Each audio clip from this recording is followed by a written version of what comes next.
everyone, welcome to Education Planet. I am Renu, Assistant Professor of Commerce from Government PG College Narayangarh. So today I will discuss with you a very important topic, that is responsibility accounting.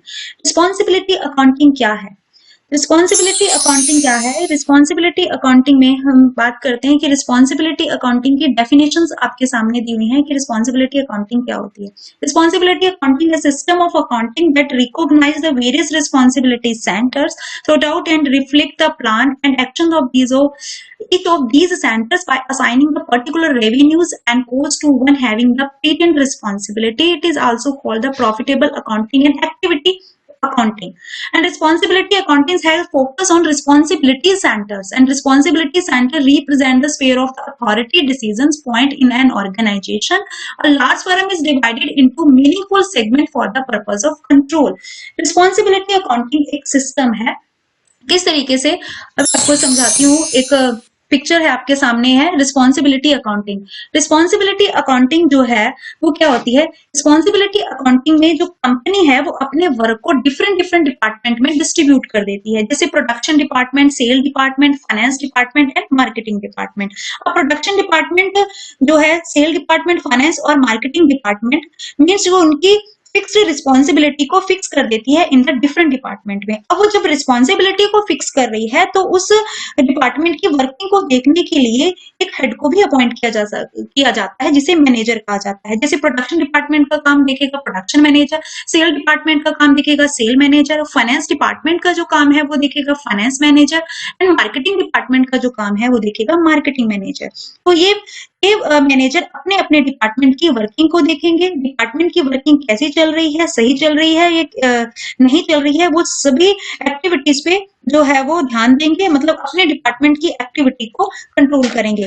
Responsibility के साथ साथ जो है वो उनको managers को authority भी दी जाती है, ताकि अगर उनको अथॉरिटी दी जाती है तो वो काम को और भी अच्छे से करते हैं. तो रिस्पॉन्सिबिलिटी के साथ साथ उनको अथॉरिटी भी दी जाती है.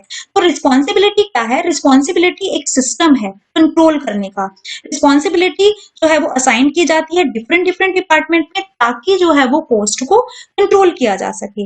अगर एक्चुअल परफॉर्मेंस बजटेड परफॉर्मेंस से कम आती है तो जो भी पर्सन जो है वो, जिस पर्सन को वो काम दिया जाता है वो पर्सन उसका रिस्पॉन्सिबल माना जाता है. तो रिस्पॉन्सिबिलिटी अकाउंटिंग क्या है? जिसमें कंपनी अपने वर्क को डिफरेंट डिपार्टमेंट में डिस्ट्रीब्यूट कर देती है और उसके साथ जो उन रिस्पॉन्सिबिलिटी को फिक्स कर देती है, जिसमें जो भी डिपार्टमेंट, जो भी रिस्पॉन्सिबल पर्सन है वो उनके डिपार्टमेंट की जो एक्टिविटी पे कंट्रोल करता है और कोस्ट पे भी कंट्रोल करता है. Right, that is the responsibility accounting.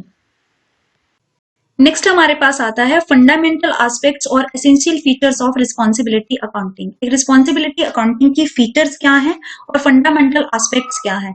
तो फर्स्ट वन आता है हमारे पास, that is information for both output and input of resources. Information for both output and input for resources means कि input and output, input का मतलब होता है cost और output का मतलब होता है revenue. अब cost में हमारे पास क्या आता है, जैसे रॉ मटेरियल हो गया, लेबर हो गया, कि जितनी भी मॉनेटरी टर्म्स है वो उनको डिटरमाइन करना, इट्स कॉल्ड द cost. और output क्या होता है, revenues की. एक कंपनी की सेल्स क्या है, उसकी revenues क्या है, वो क्या होता है हमारे आउटपुट. इट मीन्स कि एक रिस्पॉन्सिबिलिटी अकाउंटिंग जो है वो इनपुट और आउटपुट पर डिपेंड करती है. अगर हमें कंपनी के इनपुट और आउटपुट के पता चले, अगर हमें कंपनी के इनपुट और आउटपुट के बारे में पता है, तब भी हम जो है वो उनकी रिस्पॉन्सिबिलिटी को, पर्सन की रिस्पॉन्सिबिलिटी को फिक्स कर सकते हैं.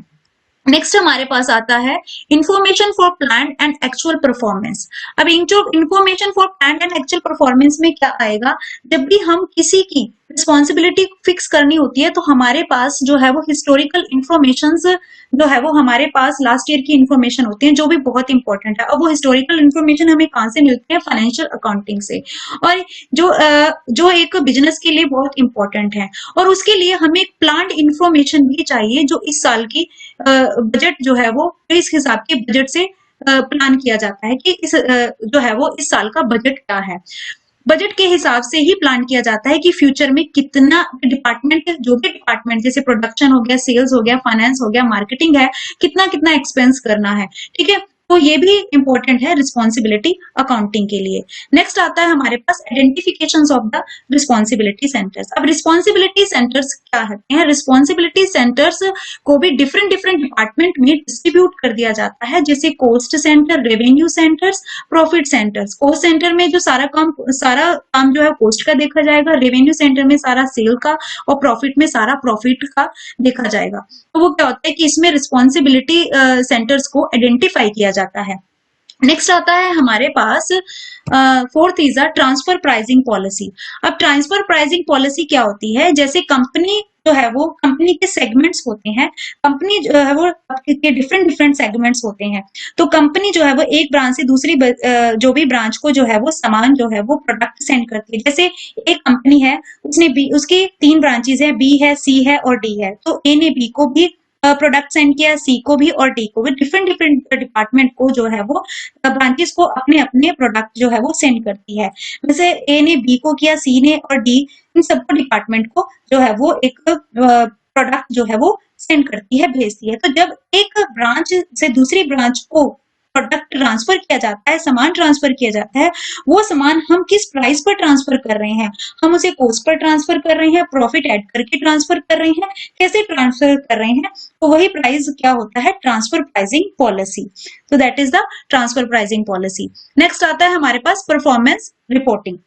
परफॉर्मेंस रिपोर्टिंग में क्या आता है कि जो भी परफॉर्मेंस कर रहे हैं एम्प्लॉयज की, जो भी हमारी रिस्पॉन्सिबिलिटी सेंटर्स हैं, कि वो भी उनको वो सभी वर्किंग ठीक ढंग से कर रहे हैं नहीं, वो अपनी परफॉर्मेंस जो भी परफॉर्मेंस कर रहे हैं उनको आगे रिपोर्ट करना।